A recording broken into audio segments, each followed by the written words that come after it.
कल्पना कीजिए उस मजबूर पिता की जो दिन भर पसीना बहाने के बाद शाम को सिर्फ इसलिए परेशान रहता है कल उसके बच्चे भरपेट खाना खा पाएंगे या नहीं।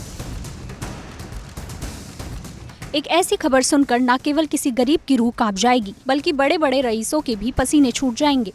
मामला कोई छोटा मोटा नहीं बल्कि एक मजदूर के सिर पर गिरे उस पहाड़ का है जिसकी कीमत 7 करोड़ 15 लाख रुपए है। जी हाँ, जिस व्यक्ति के पास अगले दिन के राशन तक का ठिकाना ना हो उसे आयकर विभाग ने करोड़ों का टैक्स नोटिस थमाया तो उसके पैरों तले जमीन खिसक गई कि आखिर जिसके पास 2 वक्त की रोटी की गारंटी नहीं वो करोड़ों का टैक्स कहां से चुकाएगा। खबर है उत्तर प्रदेश के हरदोई जिले की, जहां रुदामो गांव में रहने वाले गोविंद कुमार के घर आयकर विभाग की टीम उनके झोपड़ी नुमा घर पहुंची और उन्हें 7 करोड़ 15 लाख रुपए का टैक्स नोटिस थमा दिया। एक तरफ घर में दाने दाने की मोहताजी है, टूटी छत से गरीबी टपकती है, लेकिन आयकर विभाग की नजर में ये परिवार करोड़पति है।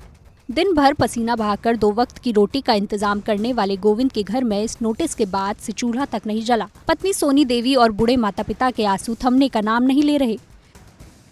जिस व्यक्ति की पूरी जमा पूंजी चंद हजार भी ना हो उसे जब करोड़ों का बकायेदार बताया जाए तो सदमा लगना लाजमी है। परिवार अब दहशत में है कि आखिर 7 करोड़ की ये भारी भरकम रकम उनके नाम पर आई कहां से।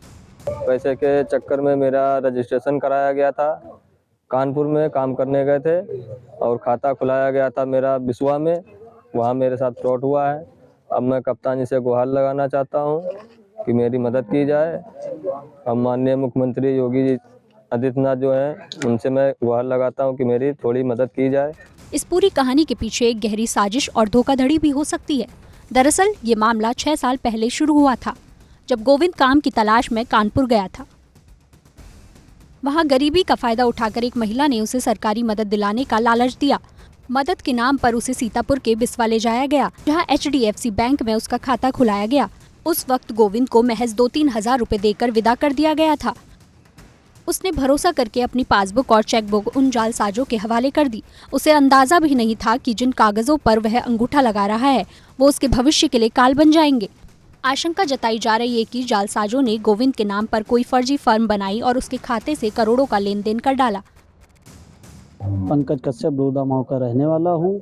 हम यही अपनी ठेलियाँ लगाते हैं, यही सेब संतरा केला वगैरह, और हमारा जो छोटे भाई के ऊपर आरोप लगाया गया है, खेती करता है, मजदूरी करता है, और इसके जो ये नोटिस आई इसके बारे में हम लोगों को कुछ पता नहीं है। गोविंद का बड़ा भाई ठेला लगाता है और छोटा भाई भी मजदूरी करता है। ऐसे में 7 करोड़ का टैक्स चुकाना तो दूर, इनके लिए कानूनी लड़ाई लड़ना भी पहाड़ जैसा है। आयकर विभाग की इस कार्रवाई ने सिस्टम पर भी सवाल खड़े कर दिए हैं।